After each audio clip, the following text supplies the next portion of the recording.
Nous sommes en 2034. La situation sur la Terre est catastrophique. La couche d'ozone a été complètement détruite par les gaz carboniques des voitures, l'industrie chimique et le push-push en cacane. Résultat, la Terre cuit sous les rayons du soleil. Les récoltes sont complètement brûlées, il n'y a presque plus d'eau potable et les compagnies de crème solaire s'enrichissent. La situation devient urgente. Il faut trouver une nouvelle planète pour y déménager 6 milliards de Tata. C'est ainsi que le 28 octobre 2034, le vaisseau spatial Romano Fafar quitte la Terre en route vers les confins de l'univers.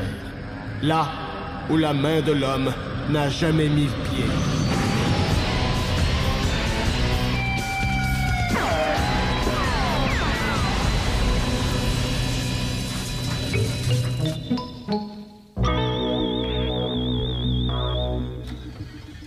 Position. Assis. Position du vaisseau, crétin. On vient de compléter une autre orbite de la planète. Bien. Mais voyons, qu'est-ce qu'ils font, là? Wow. Bon, Brad, c'est quoi la météo sur l'autre planète? La météo. Neige abondante, vent violent de 80 km/h et température maximale de moins 67 degrés Celsius. Sur la scène du sport, maintenant, les Hawks de Chicago ont remporté une victoire. Voyons.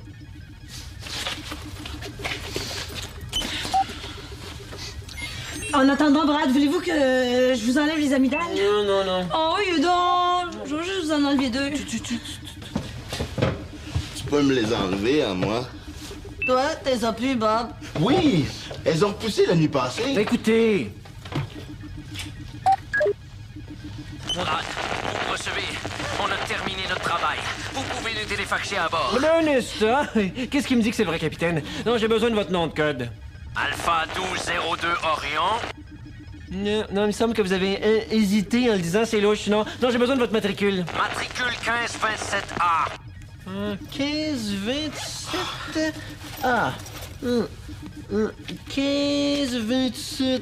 Allez-vous nous téléfaxer, imbécile? Là, je vous reconnais.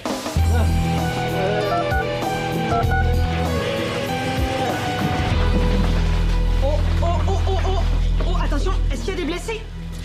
Est-ce qu'il y a des blessés? Non! Mais si on ramène pas le capitaine en vitesse, tu risques d'avoir un client. On gèle sur cette maudite planète-là. Dépêchez-vous! Oui, je vais utiliser le processus d'urgence. Vite! Oui.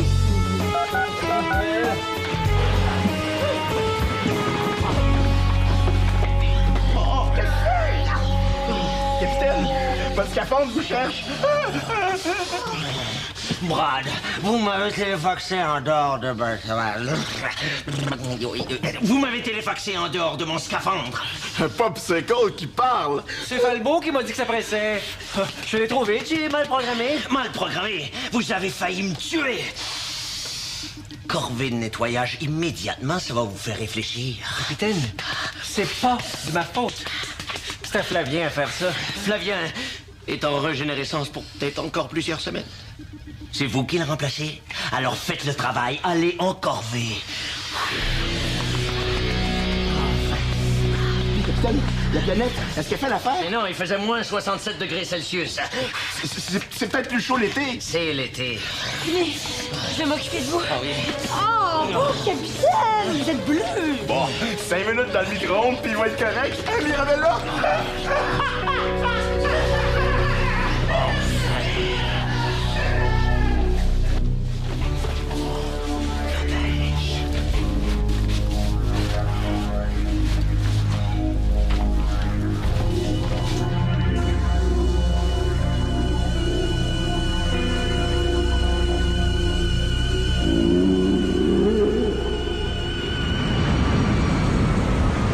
Merci Mirabella, je suis complètement dégelé. Sauf pour ce doigt. Ah, ben, je sais pas, vous pourriez l'utiliser pour faire du pouce jusqu'à la salle de commandement? Ah, capitaine, ça va mieux? Oui, merci. Nouveau parfum, Bob? Oui. Comment vous le trouvez? En fait, c'est lui qui vient de me trouver, là.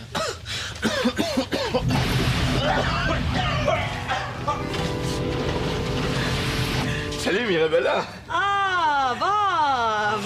Salut!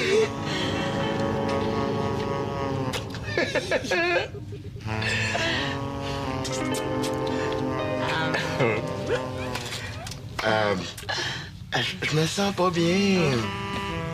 Ouh, tu sens pas bon non plus, hein? C'est mon nouveau parfum. C'est moi qui l'ai inventé. Ça s'appelle Brise d'écurie. Hey, tu peux même pas filer. Assieds-toi.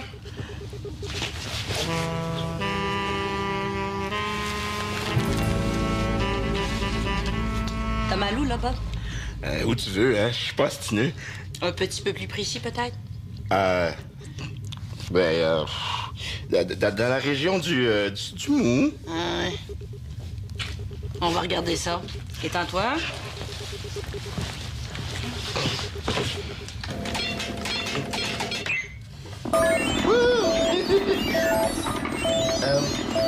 Mirabella, tu sais, je te dis que... Oui, Bob. Que je... non, Oh! Il... Oh, t'as des drôles de petites taches au niveau de l'estomac, Bob! Ah ouais? On dirait que c'est... C'est des pièces de monnaie. Ah! T'as des pièces de monnaie dans l'estomac, Bob! Ah oui, c'est une fois quand j'étais jeune, j'ai avalé un 25 sous. Oh, mais là, t'en as plusieurs, là! C'est normal, avec les intérêts. Avec les intérêts. Bob! Tout est parfait, là. C'est comme je t'ai dit hier, avant-hier, puis avant-avant-hier. OK? T'es en excellente santé. Ah. Bon. Ah. Bon? Ben... Ça te tente-tu de... sacrer ton gars? Mirabella, tu sais... Hey. Si je suis venu te voir, c'est souvent ces derniers temps, c'est parce que, tu sais,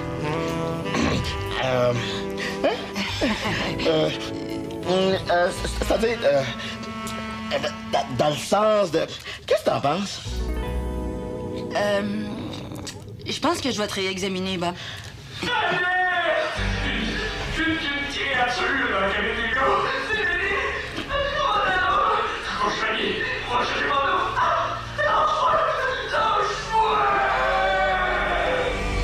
Je me suis retourné parce que j'avais senti comme un frisson. Et là, j'ai vu. C'était comme une chose. C'était laid. C'était difforme, là. Oh, OK!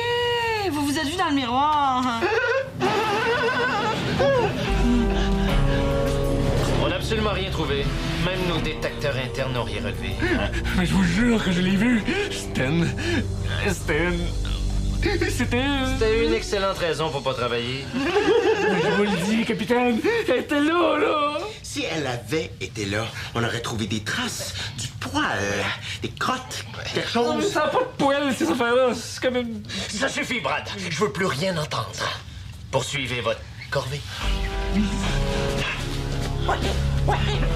Brad, si je vous donne 50 sous, pourriez-vous nettoyer mes fenêtres? Hey, t'es bien niaiseux, quoi. Mira, mon humour est trop subtil.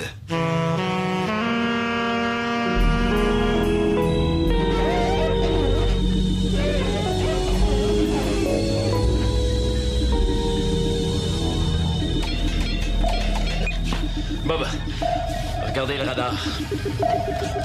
Un trou noir. Oui, et tout un. Est-ce que le vaisseau est en danger? Non, il est en métal. Il est en métal. Vous faites votre drôle depuis quelques jours, hein? Oui, vous avez remarqué? Oui, et ça vous fait vraiment pas bien. Gervais, Capitaine, parlez-moi des trous noirs. avec plaisir, mon petit bonhomme. Un trou noir est une espèce de gouffre qui aspire en son centre tous les objets qui franchissent son champ gravitationnel. Le premier à démontrer la présence de trous noirs a été le physicien John Mitchell. Oh, d'ailleurs, saviez-vous que la femme de M. Mitchell, Huguette, était une fausse blonde et que sa meilleure amie, Solange... Oui, ça va. Croyez-vous qu'on peut garder notre cap et traverser le champ gravitationnel sans être aspiré? Si vous conservez une vitesse minimale d'oméga 3, vous n'aurez aucun problème.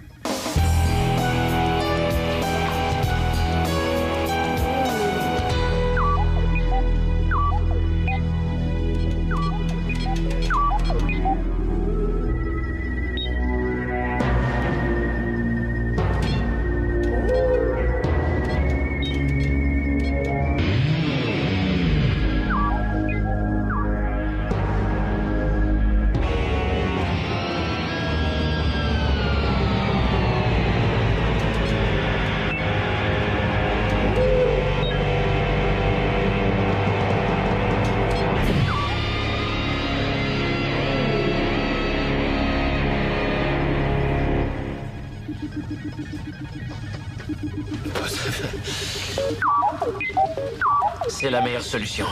Bob, pilote automatique à Oméga 3.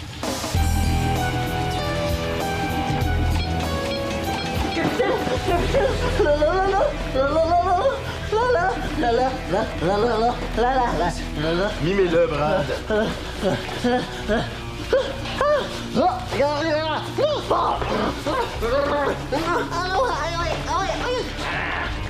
Il dit que la chose l'a encore attaqué.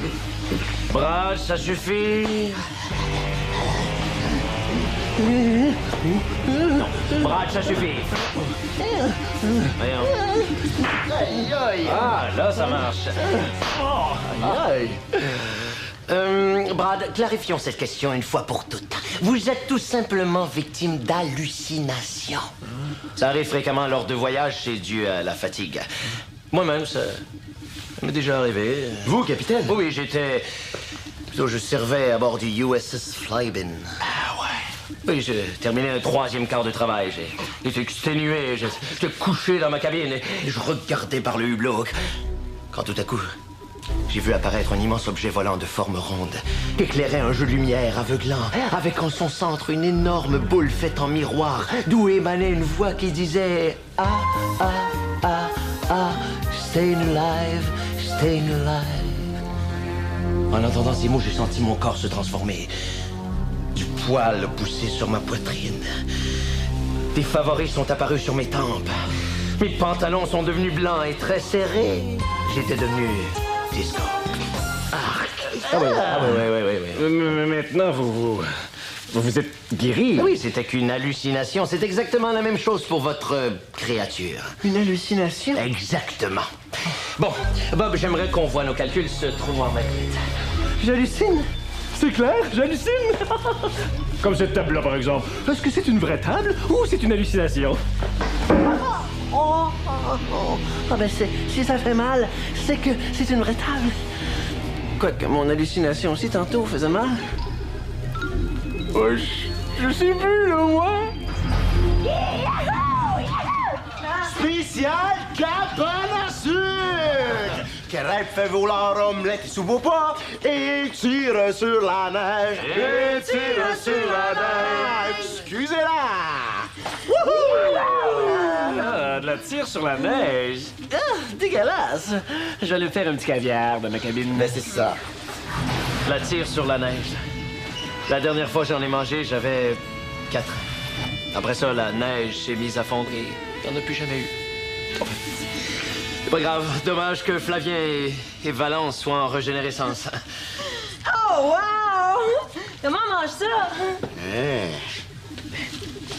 Méfie-toi, c'est bien collant.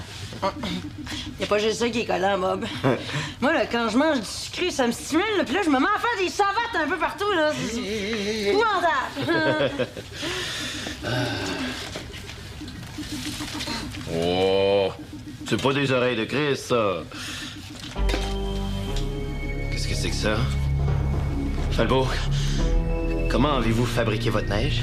Je l'ai pas fabriqué, je l'ai pris sans planète. Quoi? Mais c'est interdit de ramener des échantillons sans d'abord les faire analyser. Capitaine, cette neige-là vient d'une planète où il fait moins 67 degrés Celsius. Attention, Je Bob.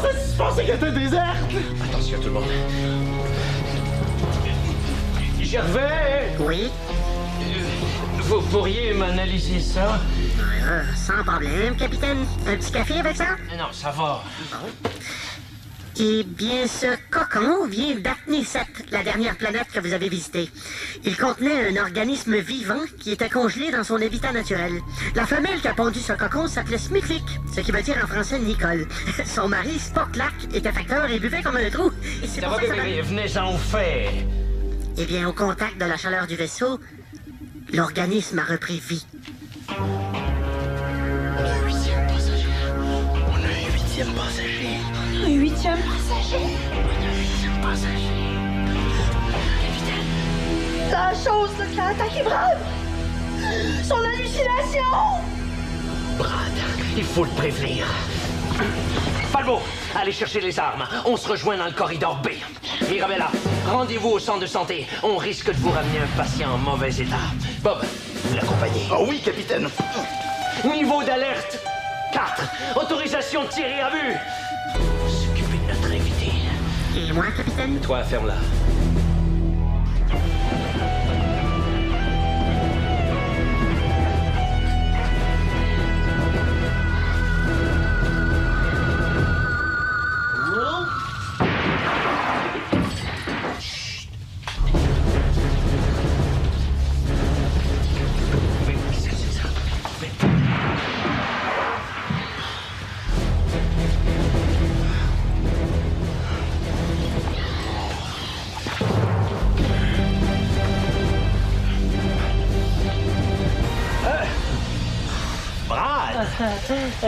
J'hallucine fort, hein? Aidez-moi. Allez, Brad, laissez-vous aller. Attendez, Brad. Ça va, Brad? C'est taclé, une hallucination, hein? Capitaine! On a retrouvé la créature! Elle est dans le centre de santé! Qu'est-ce qu'elle fait? Elle joue au hockey avec Bob. Ah, mais... Qui a réussi à l'apprivoiser. Non, c'est parce que le hockey, c'est Bob. On arrive. On arrive! Youhou!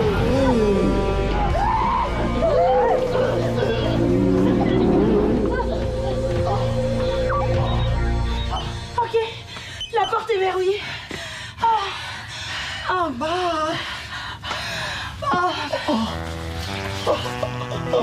Ce que t'as fait là. C'était complètement ridicule, mais en même temps, c'était beau, là, c'était beau. Je l'ai fait pour toi, Mirabella. J'oublierai jamais ça. Ce sera pas le moment de te parler de ça, mais... Est-ce que je peux te parler de mariage?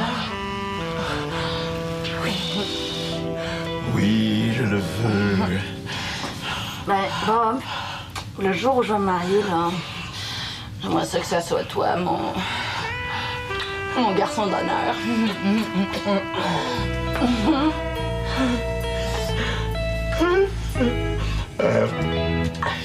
Quelle excellente nouvelle.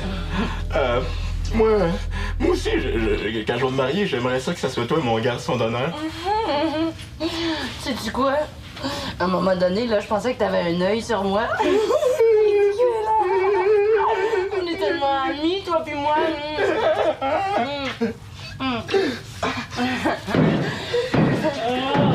Il faut s'en sortir. Ah oui. Bien, je vous dis que la chose, là, est dangereuse, hein. Quand t'as joué au hockey avec Bob, là, je l'ai vu frapper du pied 27 fois, sans qu'il retombe à terre. 27 fois? Mieux d'y aller plus vite. La porte tiendra plus très longtemps. Vous aussi? Vous hallucinez? En plus, nos armes lui font aucun effet. Ben oui, allez-y. Mais vous disiez qu'elle a dégelé ici, dans le vaisseau. Ben oui, c'est ça. Pour l'arrêter, il suffirait de la congeler. À nouveau. Falco, vous êtes un génie. Gervais, Sur l'eau? que doit-on faire pour abaisser la température du vaisseau sous le point de congélation? Eh bien, vous pouvez toujours ouvrir les fenêtres, mais c'est très risqué. Gervais. C'est une espèce de blague. Sinon, vous n'avez qu'à couper le chauffage et les moteurs aussi. Car ils dégagent de la chaleur. Capitaine, faut pas oublier le trou noir. Si on coupe les moteurs, il va nous aspirer. Gervais, si on coupe les moteurs, allons-nous avoir le temps de faire geler la créature avant d'être aspiré par le trou noir? Vous pouvez dériver sans moteur pendant 27 minutes 46 secondes 83 centièmes. Passé cette échéance, vous ne pourrez plus échapper à l'attraction du trou noir. Et ce, même si vous mettez les moteurs au maximum. Gervais, quelles sont nos chances de nous en sortir? Vous voulez la vérité, capitaine? Non, Elles sont excellentes. on l'essaie. Mais oui, mais capitaine, nous aussi, on va geler, là. Ne vous inquiétez pas, je m'occupe de tout.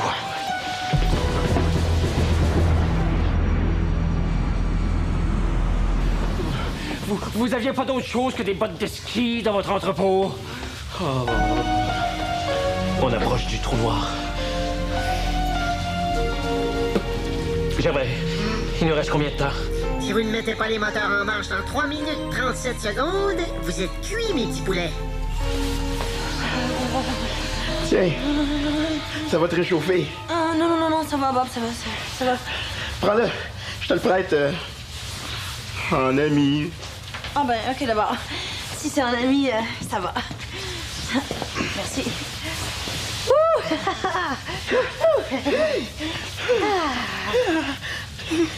Bob, tu gèles! Oui, mais je gèle. En ami. Ah bon, ouais, ok, d'abord. On peut pas attendre plus longtemps. Il faut aller voir si la créature est gelée. Falbo, je vous suis.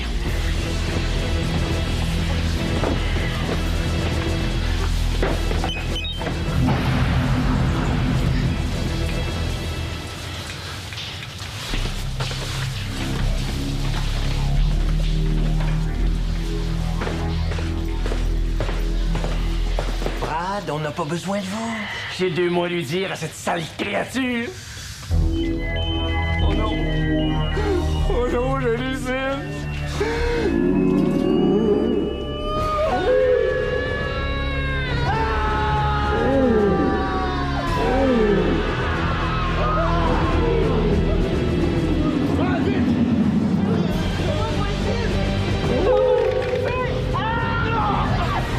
Allez-y, oh!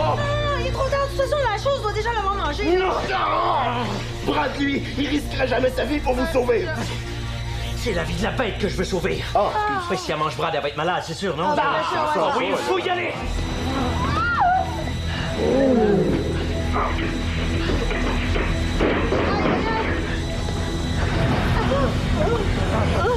Falbo!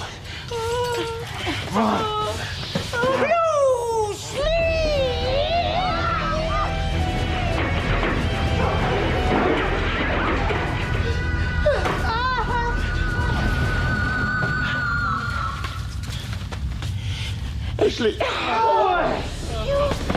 Capitaine, le trou noir!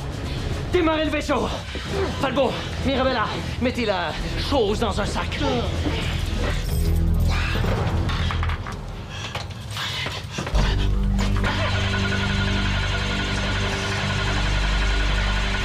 Attention! Ça va brasser!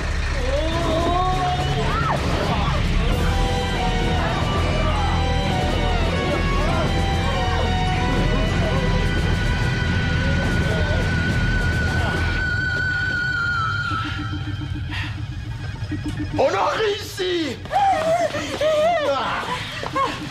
L'affaire est dans le sac. Qu'est-ce qu'on en fait? On le téléfaxe dans le trou noir. Comme ça, on va être sûr de s'en débarrasser. Non! On renvoie la créature sur sa planète. Prends pas l'hôtel, Zagaïette? Mais non, on est allé la déranger chez elle. On l'a traîné ici. D'ailleurs, ça avait vraiment pas l'air de lui tenter. Hein? Oui, enfin, ça fait qu'on va la ramener chez elle. On va s'excuser, pas en plus, on va la rembourser, c'est clair? C'est clair! C'est clair pour qui? C'est clair pour nous! Vous êtes qui, vous autres? On est les meilleurs! Allez lui dire, elle, que vous êtes les meilleurs. Ah, elle vient de dégeler. Brad, programmez le téléfax pour la renvoyer chez elle. J'ai pas son adresse. Message reçu.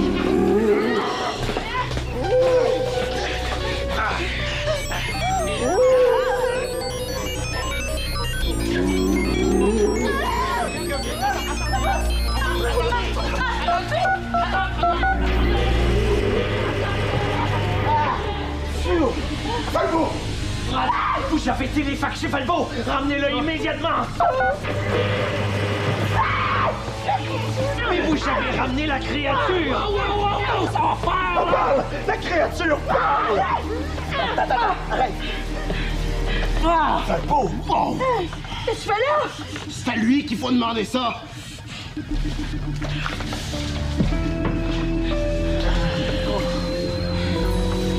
Mes amis? Oui, mais c'est